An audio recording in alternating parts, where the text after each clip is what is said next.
Welcome back to This is Thailand. I'm glad you're here because today's story is a little different from what we usually do on this channel. Most of the time when we sit down to tell one of these stories, there's a moment somewhere in the telling where you can see it coming. The warning signs were there. The pattern was familiar. The man in the story made a choice that, with hindsight, you understand even if you wince at it. You think, I can see how that happened. I might have done the same, but I'd like to think I'd have spotted it earlier. Today's story doesn't give you that comfort. Today we're talking to Brendan. He's 54 years old, originally from Dublin, Ireland. He spent 30 years as an accountant, not a flashy career, but a precise one. A career built entirely around not making mistakes with other people's money. Before he came to Thailand, he spent the better part of a year researching his move. He read every forum thread. He watched every YouTube video. He made spreadsheets. He hired a lawyer. He checked the documents. He did everything that the careful, sensible people on the internet told him to do. And something happened to Brendan in Thailand that is going to make you want to go back and rethink every assumption you have about what it means to do your homework. I'm not going to tell you what it is. That's his story to tell. But I will say this, by the time Brendan is finished talking, you will understand something about this country, about the specific, elegant ways that Thailand can reach into the life of a careful man and take something from him that he can never get back, that no amount of forum research will teach you on its own. This one's going to stick with you. Here is his story, in his own words. Right. So, where do I even start with this? I suppose I start with the job, because the job is everything, really. The job is the whole story in a way, even before Thailand enters into it. I was an accountant for 30 years. Not the glamorous kind, if there is a glamorous kind, which there isn't. I worked for mid-sized firms, manufacturing companies, logistics outfits, a couple of construction businesses doing the work that nobody thinks about until it isn't done. Payroll reconciliations, VAT returns, year-end audits. The financial equivalent of making sure the pipes don't burst. You do it right and nobody notices. You do it wrong and suddenly everyone knows your name for all the wrong reasons. I was good at it. I want to say that not out of pride, but because it matters for the rest of the story. I was genuinely, professionally good at finding the thing that didn't add up. It was a skill I'd developed over 3 decades. You build a kind of instinct for it. A small alarm that goes off somewhere behind your eyes when a number is sitting wrong in a column, when a figure has been moved from where it should be. 30 years of that, and it becomes as natural as noticing when a door is slightly off its hinge. You just see it. I mention this because later, when I tell you what happened to me in Thailand, the question you're going to want to ask is, how did someone like that not see it coming? I've asked myself that question more times than I can count. I still don't have a satisfying answer. The redundancy came in the autumn of 2021. The firm restructured these things happen, particularly after the years we'd all just lived through, and they offered voluntary packages to anyone over 50. I was 52. I ran the numbers, as you do. The package was reasonable. My pension would cover basic living costs. I had money from the house sale sitting in accounts. On paper, it made sense to go. The house in Clondalkin I'd sold the previous spring, after my youngest moved to London. There's nothing lonelier than a 4-bedroom house in a suburb that your life has already left. I rattled around it for 8 months after she went, telling myself I was being sensible, waiting for the right moment. Eventually I accepted that there was no right moment, only the ongoing cost of maintaining a space that no longer had any purpose. I sold it in a decent market, walked away with just over €155,000.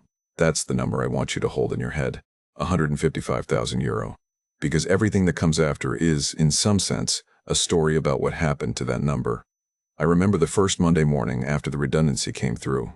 I'd set my alarm out of habit 6:45, same as always, and I lay there for a moment before I remembered there was nowhere to be. Nothing wrong with that, I told myself. This is what you wanted. Freedom. Time. The open road, or whatever the retired person's equivalent of that is. By 9:30 I'd reorganized the kitchen cupboards and was staring at the wall. I am not, it turns out, a man built for leisure. I don't say that with any particular pride. It's just a fact about myself that I discovered very late. For 30 years, my sense of purpose had been entirely external. There was a problem to solve, a deadline to meet, a figure that needed to balance. Take that away and I was like a sat-nav with no destination entered, technically functional, going absolutely nowhere. So I did what I'd always done when I needed to understand something. I started researching. Thailand came to me the way it comes to a lot of men in their 50s sitting alone in front of a laptop at 9 o'clock on a Tuesday night. You watch one video, the algorithm does the rest. Within a fortnight, I'd consumed more content about retiring in Southeast Asia than most travel journalists produce in a decade. I had spreadsheets comparing the cost of living in Chiang Mai versus Bangkok versus Hua Hin versus Phuket. I had climate data, rainfall averages, air quality indices. I had a tab comparing private healthcare costs across 3 cities. I had a folder of visa requirements, bank balance thresholds, the whole thing. I want to be clear about something, because it matters, and because I know how this sounds. I was not going to Thailand for the reasons that a certain kind of man goes to Thailand. I'd read enough on those forums to know what that looked like, and it wasn't what I was doing. I was making a rational, financially defensible decision about where a 52-year-old Irishman with €155,000 and a modest pension could live comfortably and purposefully for the next chapter of his life. I was going to be sensible about it. I booked a 3-month exploratory trip for October, did more research on the plane, landed in Bangkok and gave it a week, as I'd planned. Bangkok is an extraordinary city, and it is absolutely not for me. Too loud, too dense, too much of everything at once, and a persistent feeling that everyone I encountered was calculating what I might be worth to them. I don't say that as a criticism. It's a city of 40 million people and significant economic inequality, and I was an obvious foreigner. Of course I was being assessed, but it didn't feel like somewhere I could build a life. I took the overnight train north to Chiang Mai. Arrived early on a Thursday morning, the sky still pale, the air genuinely cool in a way that Bangkok had never threatened to be. I checked into a guest house near the old city wall and walked out into streets that felt, by comparison, almost manageable. Within 2 weeks, something had changed in me. I had problems to solve again. Where to live long term, what visa to pursue, how the banking worked for foreigners, where to find decent healthcare. I found the expat Facebook groups, attended my first meetup in a coffee shop off Niman Road, and discovered that Chiang Mai had a substantial community of Western men who had done exactly what I was attempting. Some of them had been here for years. They were generous with their time and their hard-won knowledge, and I listened carefully to everything they said. I also, I'll be honest with you, quietly discounted most of their warnings, not dismissively. I just noted that each of them seemed to have arrived at their wisdom through a specific mistake that I, with proper preparation, would not be making. They hadn't done enough research, they hadn't engaged lawyers. They'd been too trusting, or too impulsive, or got themselves tangled up in situations that common sense should have flagged. I was different. I was approaching this properly. It was around the end of my 3rd week in Chiang Mai that someone at a meetup mentioned there was a property expo on that weekend. Developers presenting off-plan developments to potential foreign buyers. Several people in the group had attended previous ones. Nobody said anything particularly negative about it. I noted it in my phone. I went, of course. I went because that's what a careful man does. He gathers information, he keeps his options open. He goes to the expo, and he asks the hard questions, and he makes sure the numbers add up before he commits to anything. I ran the numbers. It made sense. That was the last time the numbers were right. I want to tell you something about Chiang Mai that the YouTube videos don't quite capture. They show you the temples, obviously. The moat around the old city, the mountains in the distance on a clear morning, the night bazaar with its lanterns and the smell of grilling meat drifting down the street. They show you the cafes on Niman Road where a flat white costs a fraction of what it would in Dublin, and you can sit outside in October without your coat and feel vaguely smug about it. They show you the life, in other words. The surface of it. What they don't show you, what I couldn't have understood from a screen in Condo, is the particular quality of having somewhere to be in the morning again. That's what Chiang Mai gave me, in those first weeks. Not the temples or the food or the cost of living, though all of those things were exactly as advertised. It gave me the feeling of a man with a project. I had logistics to sort. I had a 3-month visa that needed to become a longer arrangement. I had to figure out the banking, the healthcare, the SIM card situation. I had to understand the city, its different neighborhoods, which areas were practical versus which were tourist traps dressed up as residential. I had to find the right expat communities, assess them, determine which ones were actually useful and which were just men complaining about their ex-wives over Chang beer.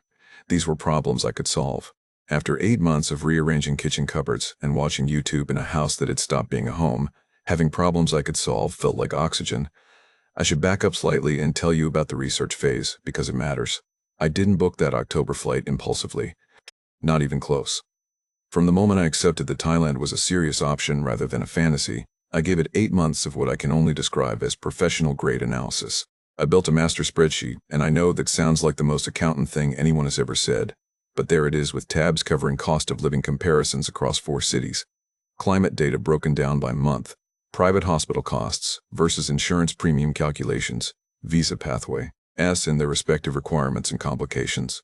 I looked at Chiang Mai, Bangkok, Hua Hin, and Phuket seriously.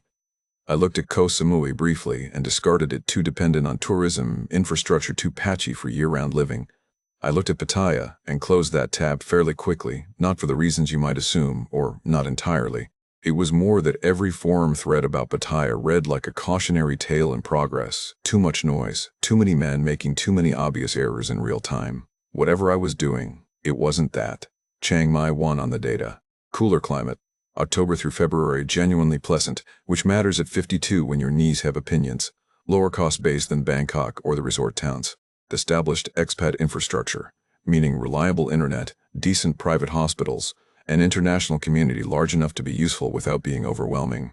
The retirement visa pathway was straightforward enough. You needed to be over 50, which I was, and you needed either 800,000 baht sitting in a Thai bank account or proof of a monthly income above 65,000 baht. I had the house sale money, the numbers worked. So I arrived in Chiang Mai in October already knowing, in theory, most of what I needed to know. And then the city itself promptly demonstrated that knowing something in theory and understanding it in practice are two entirely different things. The overnight train for Bangkok gets in around 7 in the morning. I stepped off onto the platform in the pale early light with my 2 bags and the slightly unreal feeling you get after a night in a sleeping compartment, and the air hit me first, cool and clean in a way Bangkok had absolutely not been. You could smell something that might have been wood smoke from somewhere distant, and underneath it the faint sweetness of flowers I couldn't name. The light was different, too softer, the mountains visible to the north as a dark suggestion against the sky. I stood there for a moment on the platform and thought, yes, this is the right choice. I found a guest house near the old city wall. Decent place, run by a Thai family, 500 baht a night, a small balcony where you could have your morning coffee and watch the monks in orange robes doing their alms rounds on the street below. I gave myself the first week just to walk. The old city is essentially a square, bounded by the moat on all 4 sides, and you can cover a lot of it on foot. I ate pad kra pao from a street stall near Tia Fei Gate that first evening. Proper holy basil stir-fry, 25 baht, served on rice with a fried egg on top, and sat on a plastic stool with my elbows on a folding table, and thought about the last meal I'd eaten alone in Klondoken, which had Ian toast. By the second week I'd found the Facebook groups. There are several for Chiang Mai expats, ranging from genuinely useful to essentially unusable depending on how much patience you have for argument. I found a good one, a few thousand members, mostly retirees and remote workers, moderated with a firm hand. They had regular meetups at a coffee shop just off Mimin Wednesday mornings, informal. I went to my first one in week 2 and introduced myself to a table of 8 men from various countries who had all, in their various ways, made the journey I was now attempting. They were helpful. Genuinely. A Canadian man named Gordon had been in Chiang Mai for 6 years and knew the immigration process cold. A Dutchman gave me a recommendation for a private hospital he trusted. An Englishman from somewhere in the North Preston, I think, had done a lot of work figuring out the banking requirements and walked me through the practical steps. They also had warnings. All of them, in their various ways, had warnings. Gordon was skeptical about property in general. He rented, had always rented, said the legal complications for foreigners weren't worth the theoretical stability of ownership. The Englishman had a friend who'd lost money on an off-plan development somewhere on the coast. The Dutchman said something I half remember, which was roughly, the thing about Thailand is that what's legal and what's safe are not the same question. I filed all of this carefully. I also, if I'm being honest with myself, and the whole point of telling this story is to be honest, so here we are. I categorized each of these men according to the specific nature of their mistake. Gordon hadn't done the proper legal analysis. The Englishman's friend had bought on the coast, which was a different market. The Dutchman was being generally cautious in the way that cautious people are, which is useful as a starting position, but not as a conclusion. They hadn't done what I was doing. They hadn't approached it with the rigor I was bringing to it. I know exactly how that sounds now. At the time, it felt like clear-eyed analysis. It was at the 3rd or 4th Wednesday meetup I'd been in Chiang Mai, about 3 weeks at that point, that a man I hadn't met before mentioned the expo. Property developers, he said. Off-plan developments, foreign quota units, all the proper legal stuff. Happening that Saturday on Nimin Road. He'd been to a previous one, hadn't bought anything, but thought it was interesting, worth a look. I asked a couple of follow-up questions. Got vague but not discouraging answers. Made a note in my phone. Looking back, I want to be able to tell you that something felt off, that some professional instinct twitched, that the alarm behind my eyes registered a faint signal. It didn't. It genuinely didn't. I was a careful man doing careful research, and the next logical step was to go and gather more information. That's all it was. I wasn't going to buy anything. I was going to listen, ask the right questions, and make a fully informed assessment. Saturday morning, Nimin Road. I put on a clean shirt, which in retrospect is almost funny, and I went to the expo. The expo was held in a conference space on the 2nd floor of one of the newer buildings on Nimin Road. You know the type, all glass and polished concrete, the kind of place that signals seriousness without quite achieving elegance. There was signage in the lift lobby, branded pull-up banners at the entrance, a young Thai woman at a registration desk who smiled and handed me a brochure and asked if I'd like a coffee while I had a look around. I had a look around. There were 3 developers presenting. I spent about 20 minutes at the first 2 stands, enough to understand the broad shape of what was being offered. Off-plan residential developments, completion timelines of 12 to 24 months, payment structures spread across construction milestones, rendered images of buildings that looked pleasant enough. Nothing that particularly grabbed me, and nothing that set off any alarms either. It all felt like what it appeared to be, a professional property sales environment. The third stand was different, not flashier exactly, more focused. One development, not several. A single large architectural render on the back wall. A residential building, 8 stories, clean modern lines, positioned against a backdrop of mountains that I later learned were the Doi Suthep Range to the northwest of the city. The materials on the table were well-produced, not expensively glossy in a way that suggests covering something up, but substantive, dense with information. And there was Kanya. I want to be precise about this because I've thought about it a lot since, and I think the precision matters. Kanya was not what the forum threads warned you about. She was not performing warmth. She was not flirtatious, and I want to be clear that if she had been, even slightly, I would have walked away, because I'd read enough to know what that dynamic looks like, and I wasn't interested in it.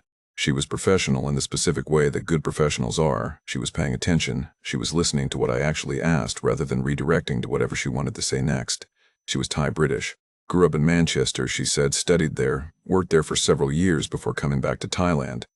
And there was this accent, this slightly flattened Northern English vowel underneath the Thai lilt, that registered in my brain as oddly familiar, like hearing something you didn't know you'd been missing. I made a dry comment about having left Irish weather behind for this, and she laughed, not a polite laugh, an actual one. And that was it. That was the extent of the personal warmth. Everything else was business. I asked her about the foreign quota system. Specifically, I asked whether the units being offered were quota units and what percentage of the building's quota had already been allocated. Her answer, and I want to note this carefully, was exactly right. She explained that under Thai condominium law, foreigners can own units outright, but only up to 49% of the total floor space in any given building.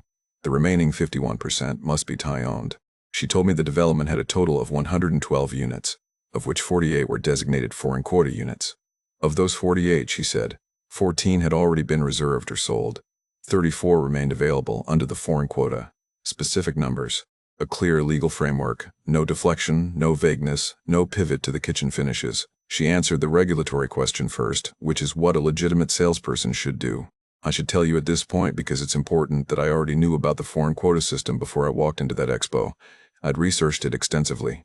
It was, as far as I could determine from everything I'd read, the one genuinely clean legal pathway for a foreigner to own property in Thailand. You cannot own land here, full stop. That's the law. A foreigner who buys a house does so either through a Thai company structure which has its own significant complications and risks, or through a Thai spouse or partner, which has a different set of complications and risks. Neither of those options appealed to me, and neither had survived my due diligence as viable. But a condo under the foreign quota system, that's real. That's a proper title deed. Sure note, they call it the highest form of land title in Thailand. You own the unit. Not the land underneath the building, but the unit itself, to the same legal standard as a Thai national. It's the one mechanism that exists specifically to allow this, and it exists because the Thai government created it deliberately. It is not a loophole. It is not a workaround. It is the law. Which is precisely why, when Kanya walked me through the details, I felt not suspicion but recognition. I'd done the reading. She was describing the system I'd already identified as the legitimate one. The structure makes sense. The legal framework was one I understood. And here, right here, is the thing I need you to understand about what happened to me, because it's the thing that distinguishes this story from the obvious ones. I was not swept up in a fantasy. I was not blinded by charm or romance or the idea of a new life in the tropics. I was responding to what appeared to be a legitimate property transaction in a legal framework I had independently researched and verified. The trap was not that I stopped thinking. The trap was that I was thinking very carefully, and all my careful thinking was being used against me. I took a brochure. I asked Kanya for a business card. I told her I wanted to review the documentation before considering anything further. She said, of course, absolutely. Here's the developer's company registration number if you want to look them up, and here's the project's municipal permit reference. She said it the way someone says it when they've said it many times and mean it each time. I went back to my guest house and spent 3 hours going through the brochure in detail. The following week I went back to the stand. They had a more permanent office nearby on Niman. It turned out, and I asked more questions. I asked about the developer's other completed projects. She gave me 2 names and addresses. I went and looked at both of them. They existed. They were finished buildings with residents living in them. It was after that second visit that she mentioned the reservation fee. 100,000 baht, roughly €2,600, to secure a specific unit while I conducted my due diligence. Refundable, she said, within 30 days if I decided not to proceed. I want you to notice what I told myself at this point. I told myself it wasn't a decision. It was an option. I was paying for the right to continue investigating without losing the unit to another buyer. That is a reasonable thing to tell yourself. It is also, in retrospect, precisely the framing that gets you past the first threshold. I paid the reservation fee. Then I did what I always do when the stakes are high enough to warrant it. I opened a new tab in the spreadsheet and started the due diligence checklist. Developer company registration, verified through the Thai Department of Business Development online portal. Real company, registered address, filed accounts. I checked the land title for the development site. A Norsor Forjor, the proper Shano grade title, appeared legitimate. I found a lawyer through Kanya's recommendation, and I want to pause here, because I know how that sounds now. And I want to tell you honestly that at the time, it seemed not just reasonable but efficient. She recommended a firm that specialized in property transactions for foreign buyers. Why wouldn't I use the specialist that the developer's own sales agent recommended? I know. But follow my logic for a moment, because this is important. In Ireland, if I'm buying a house and the estate agent recommends a solicitor, that solicitor is still bound by professional obligations to represent my interests. The recommendation doesn't compromise the lawyer's duty of care. I assumed the same principle applied. The lawyer reviewed the contract. He confirmed the foreign quota allocation was properly documented. He said the purchase agreement was standard for this type of development. He said everything was in order. I also went looking, independently, for other buyers. Spent 2 evenings on the Thai Visa Forum and the Chiang Mai expat groups, searching for any mention of the development or the developer's name. Found a thread from about 8 months earlier where 3 foreign buyers had mentioned completing reservations with the same company. All 3 seemed satisfied. 2 had already paid their first deposit installment. I compiled everything into a summary document. The due diligence tab in the spreadsheet had 17 rows, all checked. I remember sitting back and feeling the specific, quiet satisfaction of a man who has done his homework thoroughly and found it sound. I'd been in Chiang Mai for 6 weeks. I had 30 days on my reservation window, and I'd used them properly. Everything I'd been able to check had checked out. The spreadsheet was called Chiang Mai Unit Feasibility. And at the bottom of the Summary tab, I changed the status cell from Under Review to Viable. That was my professional assessment, viable. I would spend the next 2 years discovering what that word was actually worth. Signing the purchase contract felt nothing like I expected it to feel. I'd been building toward it for 6 weeks. The due diligence was done. The lawyer had signed off. The spreadsheet said viable. And yet when I sat down in the developer's office on Niman Road on a Tuesday morning in late November, proper office, glass partitions, a young assistant who brought out 2 bottles of cold water without being asked, and Kanya placed the contract in front of me, I felt something I hadn't fully anticipated. Not doubt, exactly. More like scale, the weight of what a number actually means when it's about to leave your account and go somewhere you can't fully follow it. The purchase price was 6,600,000 baht. Just over €170,000 at the exchange rate that morning. 30% was due on signing, 1,950,000 baht. Approximately €50,000. The single largest financial commitment of my life since the mortgage on the Klondalkin house, and that it felt different because there was a building I could walk into on the day I signed. Here, there were render images and a payment schedule and a completion date of 18 months hence. I signed. I initialed each page as the lawyer indicated. I shook Kanya's hand. The assistant took photographs of the signed documents with a phone and said she would have certified copies couriered to me within the week. Then came the transfer. Kanya mentioned it almost as an aside, in the same practical tone she used for everything else.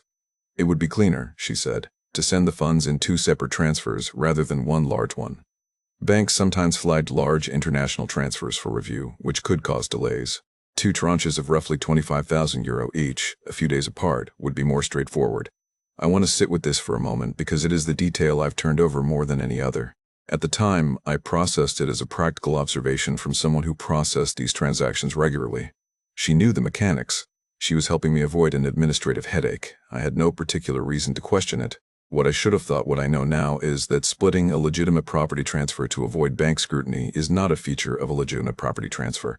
Banks flag large international transactions not to cause inconvenience but because that's part of how financial crimes are detected. A developer who has nothing to hide has no reason to want your money arriving quietly in pieces.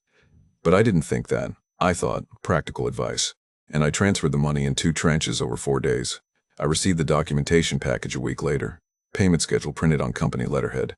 Construction timeline with milestone dates. Unit specifications, 58 square meters, 3rd floor, corner position, windows facing north toward Doi Suthep.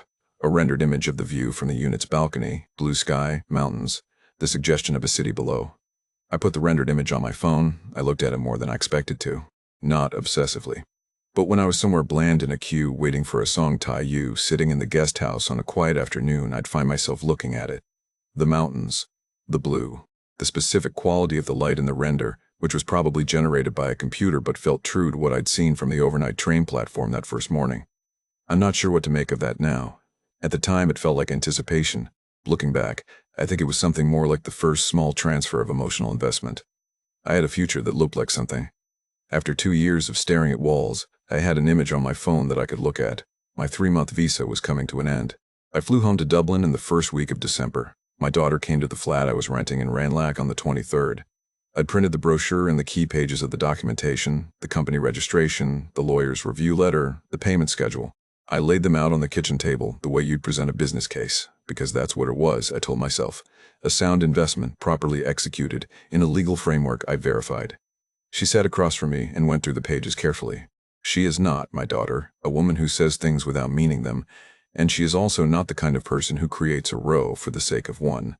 She asked her questions in the measured way of someone who has already decided to trust you, but hasn't quite been able to quieten the part of her brain that has concerns. She asked about the developer. I gave her the company registration number and told her I'd verified it through the government portal. She asked about the title. I explained the Chinote system and the foreign quota mechanism. She nodded slowly. Then she asked, "Did you find the lawyer yourself?" I said the lawyer had been recommended by the developer's sales agent, but that the recommendation didn't compromise his professional obligation to act in my interests. I said I verified his firm independently. She said, "Okay, not convinced. Not unconvinced. Just okay, in the tone that means I've heard you and I'm not going to push further, but I want you to know that I've noticed what you just said." I should have caught that. I should have heard what she was actually saying underneath the okay. I had the professional skills to catch that kind of thing. In 30 years of working with businesses, I'd learned to read the silence around what people said as carefully as the words themselves. In a client meeting, I'd have noted it. I'd have followed up. I didn't follow up. We had Christmas. The first proper one in years. Actually, I was in better spirits than I'd been in a long time, which I think she was glad of, even if she was worried about the reason for it. I bought the wine. I cooked, badly but with effort. There were calls with her brother in London. It was, by any reasonable measure, a grand day. And I sat on the couch that evening with a cup of tea, thinking about the unit, 3rd floor, corner position, mountain views. 18 months, and I'd be living in it. I had a plan. After 2 years of having no idea what Monday morning was for, I had a plan. I opened a new tab in the spreadsheet on my laptop and titled it, Setup Costs. Started a list, furniture, appliances, a desk, because I thought I might do a bit of freelance work, a decent coffee maker because if you're going to live in Chiang Mai, you might as well commit to the coffee culture properly. I booked my return trip for late April, 5 months away. The first construction milestone photograph foundation complete was due in March, per the payment schedule. Kanya had said she'd send it through when it arrived from the site. Everything was proceeding. Everything was, by every measurement I had available to me, exactly as it should be. The rendered image was still on my phone. The mountains still looked the same every time I looked at them, which was, I'll admit, fairly often. I was 52 years old, sitting in a rented flat in Ranelagh on St. Stephen's night, making a spreadsheet tab called Setup Costs, and I was happy. I want to remember that, even now. I was happy. 18 months to completion, the milestone photographs would come through, the payments would follow the schedule, the building would be built. That's what I believed. That's what the documents said. That's what the numbers said. The milestone photograph arrived in March, as promised. Foundation complete. The image showed a concrete expanse, rebar protruding upward in neat rows, earth cleared and leveled around the perimeter. A sign with the developer's name and project logo was visible in the foreground, which I noticed and appreciated. They'd put it there deliberately, I assumed, so buyers could verify the location. I cross-referenced it against the site address on my documentation. It matched. I released the first progress payment per the schedule, 850,000 baht, roughly 22,000 euro. Transferred it in a single transaction this time, because Kanya hadn't suggested otherwise and the amount was smaller than the initial deposit. The running total was now 2,800,000 baht. Approximately 72,000 euro of the original 155. I flew back to Chiang Mai in late April. The city was in the dry season, hotter than October, the air carrying the faint haze of agricultural burning from the surrounding hills that the expat forums called smoke season, and that was, to be honest, the one significant mark against the climate data I'd put in my spreadsheet. It stung the eyes some mornings. But I'd known about it, had factored it in, and it lasted only a few weeks. Grand enough, on balance. I took a proper apartment this time, a furnished one-bedroom on the Niman side of the old city. 22,000 baht a month, about €570 reasonable for a decent place. A 10-minute walk from the coffee shops I'd found on the first trip. I settled in quickly. The rhythms of the city came back to me within days, the way they do when you've been somewhere long enough for it to feel like a version of home. Kanya met me for coffee about a week after I arrived. A place she knew on a small soi just off Niman, all wooden furniture and plants overflowing from shelves. The kind of cafe that Chiang Mai does exceptionally well. We had Americanos and talked about the project for about an hour. I want to be careful about how I describe Kanya, even now. Not because I'm still defending her, I'm long past that, but because accuracy matters. She wasn't building a relationship with me in the way you might be imagining. There were no personal confidences, no manufactured intimacy, no suggestion of anything other than a professional connection. She asked about my daughter because I'd mentioned her in an earlier conversation, and she had a good memory. She asked about my plans for the unit's interior, because that was a natural question given where we were in the process. She mentioned a furniture place near the night bazaar that several expat buyers had used. What she was doing, I think, and I've thought about this a lot, was maintaining continuity, keeping me connected to the project through a human point of contact. It costs nothing. It produces a comfort that is hard to quantify but real. When someone remembers the things you've told them, you instinctively read it as evidence of good faith. That is a very simple thing to provide, and it works. I visited the site with her that week. A 30-minute drive from the city center, out past the ring road and into an area of newer development, other construction sites visible in the mid-distance, a few completed buildings further along. The road leading to the site was unpaved, the edges ragged where machines had been working. It was hot and dusty and smelled of concrete and diesel. And there was a building being built. That's the detail I want you to sit with, because it's what made everything else so plausible. Not a vacant lot, not an abandoned foundation. A building, mid-construction, with workers visible on the upper levels and a crane moving materials on the far side of the structure. The ground floors were enclosed and substantially complete. Higher floors were in progress. I stood in the dirt in the Chiang Mai heat, squinting up at it with my hand above my eyes, and felt something shift in my chest. Vindication is the wrong word. Too grand. It was something quieter than that. The relief of a careful man who finds, once again, that the careful approach has yielded the correct result. I released the next payment on schedule. Structure milestone. Partial installment. 620,000 baht. Approximately €16,000. The running total was now 3,420,000 baht. Around €88,000 gone from Ireland. About 6 weeks after I returned to Dublin that autumn, Kanya's emails stopped arriving. Not all at once. The response times got longer, first a few days, then a week. I assumed she was busy. The project was moving into the fit-out phase, presumably a complicated period. I didn't push it. I had the documentation. The schedule was the schedule. When I finally tried to contact a law firm directly to ask a procedural question, I was told by the receptionist that the solicitor who'd handled my file had left the firm some months earlier. They could assign me to a new solicitor if I wished. I noted this, filed it mentally, found a new lawyer independently. I searched the Thai Law Society directory myself this time, cross-referenced a few names against expat forum recommendations, picked one without asking Kanya or the developer for a suggestion. Small improvement in process, far too late. The new lawyer reviewed my documentation at the end of that year. He said everything appeared standard for this type of purchase.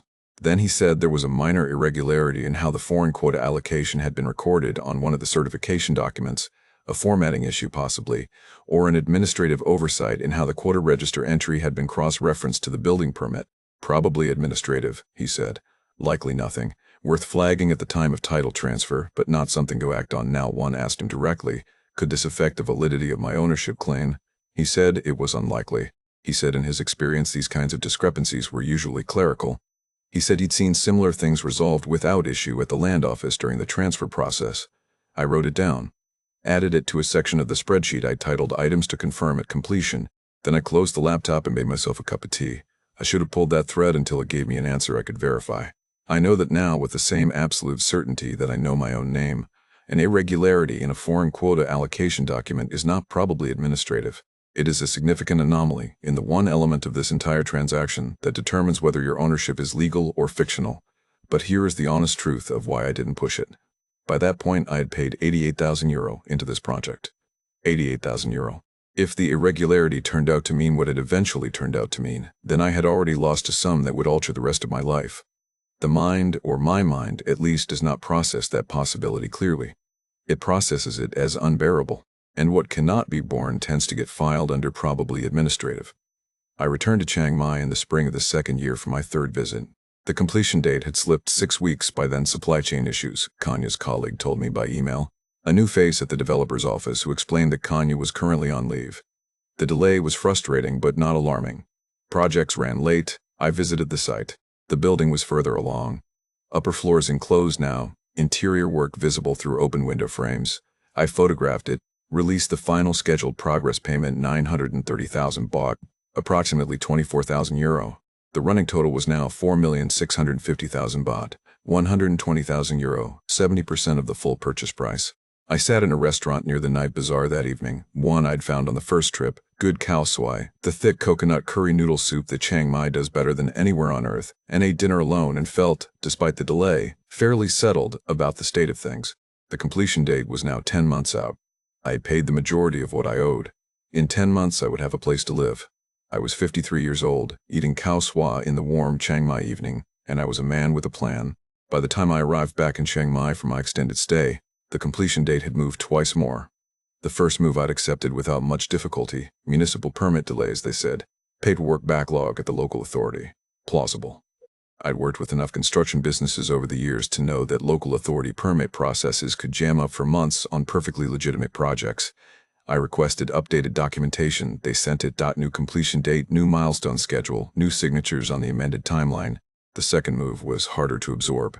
This one came with an explanation about adverse weather conditions affecting material supply chains in the north, which would have been more convincing if Chiang Mai were the kind of place that experienced adverse weather of any significance. It isn't. But I told myself that supply chains are complex and that delays compound, and I accepted it, and I requested updated documentation, and they sent it. The third revised completion date was now 4 months away. I was in Chiang Mai on a retirement visa. I'd finally formalized it properly. The 800,000 baht parked in a Thai bank account is required. The annual extension process navigated through the immigration office on Mahidol Road with the patience it demands. I had a life here now, of a sort. A routine. A favorite coffee place on a quiet soi behind Niman where they knew my order and the owner's daughter practiced her English on me most mornings. A loose circle of expat acquaintances. Wednesday meetup still going. New faces cycling through as others moved on. The unit was the reason I was here. But Chiang Mai had become, quietly, a place I'd genuinely grown fond of.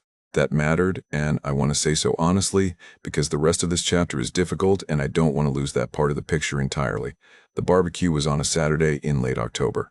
A man from the Facebook group, a retired American called Dennis, had a house on the outskirts of the city with a garden large enough to host a proper gathering. 30 or 40 people, various nationalities, the usual expat mix of retirees and remote workers, and people who'd come for a year and quietly stopped leaving. Decent food. Someone had brought a case of Singha. The Doi Suthab mountain was visible in the early evening light, the temple on its shoulder lit gold. I was talking to a Dutchman named Peter, retired, had been in Chiang Mai about 18 months. Good-humored, the kind of man who laughs at his own misfortunes first so nobody else gets the chance. He mentioned offhandedly in the context of a conversation about property costs that he'd lost a deposit on a development near Niman Road a couple of years back. Different developer from the company I'd dealt with, he said. Smaller project. He'd walked away from it when the delays became unreasonable, lost his reservation deposit in the process, not a catastrophic amount, lesson learned and all that. I asked, more out of general curiosity than anything specific, who the lawyer had been on his contract. He told me the name. I'd like to be able to say something dramatic happened in that moment, that I went cold or felt a ground shift. What actually happened was quieter than that. The name landed somewhere in my memory and found a match, and the match produced a question, and the question required me to be somewhere with my documents to answer it properly. I made my excuses fairly shortly after, which Peter probably found slightly abrupt. I walked to my car. I'd bought a second-hand car by this point, a small Honda, one of the practical adjustments that comes with living somewhere properly, rather than visiting, and drove back to my apartment. I got out the folder, my original contract documents, the full set. Found the lawyer's name on the first review letter, the same name Peter had said. I sat with that for a few minutes, then I opened the laptop. The lawyer's name returned no current registration in the Thai Law Society's online directory. It returned no active firm listing. There was a reference on a legal directory website that appeared to be several years old, linking to a firm address that, when I searched it on maps, now appeared to be a restaurant. I started cross-referencing. I want to describe what the next 3 weeks felt like, because it wasn't panic. It was the opposite of panic. It was the specific, cold, methodical state that comes over me when a set of accounts begins to reveal something I don't want it to reveal. 30 years of that experience, and you develop a particular kind of professional composure in those moments. You follow the numbers. You document everything. You build the picture row by row, and you don't allow yourself to conclude anything until the picture is complete, because a conclusion reached too early will shape what you look for next. I found the lawyer from Bangkok through an expat legal forum, not recommended by anyone, just the most consistently mentioned name when people describe serious property disputes. Flew him up, paid him properly for his time, the way you pay someone whose only obligation is to you. We went together to the Chiang Mai land office. The land office is a government building, functional and bureaucratic in the way that government buildings are everywhere. We sat at a desk, and the Bangkok lawyer made requests in Thai, and documents were produced and screens were turned. He was methodical, professional. He didn't editorialize. When the relevant page came up on the screen, he didn't say anything. He just turned the screen so I could see it. I already knew what it meant. The foreign quota register for the building showed that the 49% threshold had been breached before the date my unit was allocated. The allocation that had been certified to me, the certification my original lawyer had reviewed and confirmed and signed off on, had been issued against a quota that was already full.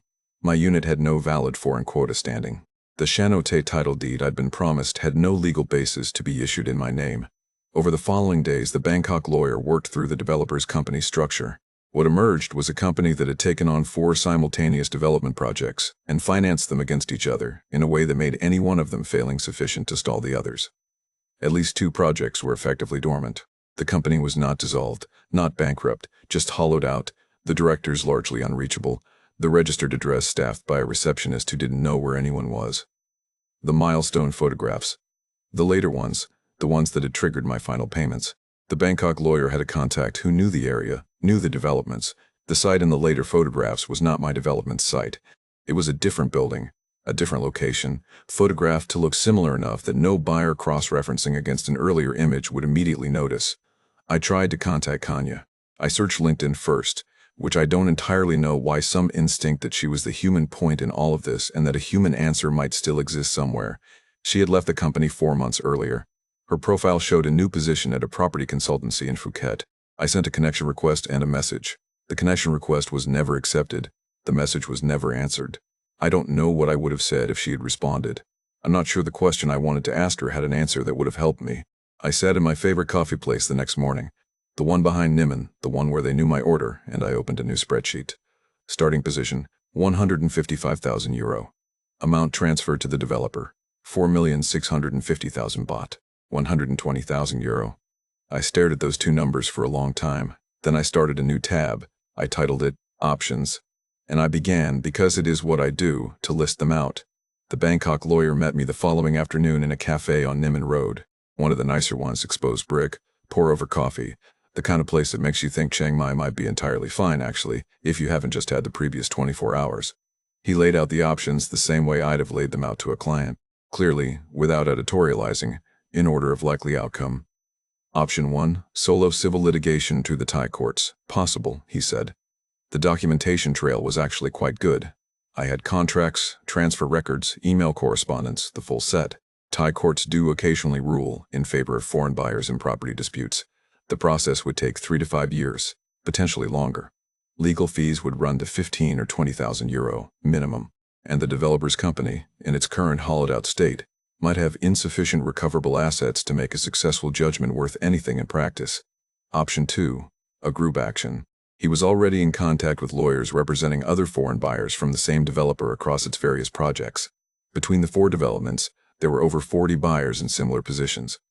A group action improved the pressure considerably and reduced individual legal costs. Realistic recovery, he said, was somewhere between 20 and 40 cents on the euro, over a timeline of 5 to 7 years. Option 3, walk away. Accept the loss. Treat it as the most expensive education of your life and move forward. I told him I'd join the group action. He nodded and didn't tell me I was making the right choice, which I appreciated. He's a lawyer. He doesn't know if it's the right choice. Nobody does yet. I went back to the spreadsheet that evening. The options tab became a proper financial summary. Starting position, €155,000. Paid to the developer, 120,000. Living costs across 2+ years in Thailand. The apartments, the food, the car, the visa requirements, the flights, the lawyers, approximately €18,000, which for 2 years of actual living is not an unreasonable figure. Remaining, roughly €17,000, plus whatever modest savings I'd accumulated from keeping my costs low. €17,000. And a pension that wouldn't begin for another 13 years. I was 54 years old. I had no property, no job to go back to, a retirement that now needed to be rebuilt from a position that would have horrified the 52-year-old version of me who thought he'd done everything right. I sat with those numbers for a while. Outside the cafe, Niman Road was doing what Niman Road does in the evening, motorbikes weaving between cars, the smell of grilling pork from a Mu Ping cart on the corner, a group of young Thai students spilling out of a bubble tea place across the street, laughing about something. The city going about its business, completely indifferent to the contents of my spreadsheet. Then I rang my daughter. It was late evening in Dublin. She answered on the second ring, which told me she'd been half expecting a call like this for some time. I told her everything. Not the full 2-year chronology, she'd have been on the phone all night, but the essential facts. The land office, the quota, the photographs, the 120,000. She was quiet for a moment. Then she said, "Come home." Not "I told you so." Not any of the other things she would have been entitled to say. Just, "Come home." I said I would. I gave myself 2 weeks to close down what I'd built in Chiang Mai, ended the apartment lease, sold the Honda to a man from the Wednesday meetup group who'd been looking for a reliable runabout, said goodbye to the coffee place behind Niman. The owner's daughter asked if I'd be back, and I said I honestly didn't know, which was the truth. Packed 2 bags, the same 2 I'd arrived with. I flew home in early December, booked, by accident or subconscious symmetry, around the same time of year as my first trip out. I'm in Dublin now. A flat in Stoneybatter renting, obviously, because buying anything on €17,000 is not a conversation worth having. I'm doing contract bookkeeping through an agency. The work is fine, familiar. It's the same thing I did for 30 years, which I suppose is both the obvious option and a mild irony that I choose not to dwell on. The group action is ongoing. I get periodic updates from the lawyers. I don't expect much, but the accountant in me refuses to write off a receivable until there's a definitive reason to do so. I'll see what comes. My retirement is now a project to be rebuilt from 40-odd thousand euro over 13 years until the state pension kicks in. I've run the numbers. It can be done, if carefully. Grand enough. Here's what I want to tell you. If you're watching this because you're thinking about buying property in Thailand, the Thai condo market offers one of the only genuine legal pathways for foreign property ownership in the country. That's real. The foreign quota system is a real law, properly enacted, legitimately designed to allow foreign ownership. I'm not telling you it doesn't exist. I'm telling you that the existence of a legitimate system is precisely what makes it a usable vehicle for fraud. The people who took my money didn't invent a fake legal framework. They operated within a real one, just dishonestly. Every step of the process looked correct because it was modeled on a process that is correct. That's the architecture of it. That's why it survives due diligence. So here is what I should have done, and didn't. I should have gone to the land office myself and asked to see the foreign quota register for that specific building before I paid a single baht. Not asked the developer to show me documentation. Not asked a lawyer to review documents the developer provided. Gone myself, in person, with the project's title reference number, and asked a government official to show me the register. That information is public. Anyone can request it. I didn't know to ask for it, and nobody in the transaction had any interest in telling me. I should have found my own lawyer. Not from a recommendation by anyone connected to the developer. Found myself, paid myself, owing their duty of care to me and nobody else. And I should have understood, which is perhaps the hardest thing to say, that being in a country where you have no residency rights, no right to vote, no political standing, and limited practical access to legal recourse, puts you in a fundamentally different position than being a buyer in Dublin or Manchester or Amsterdam. The legal protections that I unconsciously assumed were in place, because they're in place at home, are not in place here. Not in the same way, not with the same mechanisms of enforcement. I trusted the numbers. Spent 30 years learning that numbers don't lie. Turns out numbers are exactly what you lie with. Thailand is still a remarkable place to live. I want to say that clearly, because it's true, and I'd be doing a disservice to the place if I didn't. The Chiang Mai mornings, the coffee at my favorite cafe, the city that gave me back the feeling of having somewhere to be. None of that is diminished by what happened. But €120,000 is €120,000. And the 2 years it cost me to find out what I now know are 2 years I don't get back. Know what you're buying. Know what the law actually says. not what the documents tell you it says. Find out for yourself. That's all. That's everything. And that's where we'll leave Brendan. This is Thailand. And stories like Brendan's are more common than most people realize, which is the reason this channel exists.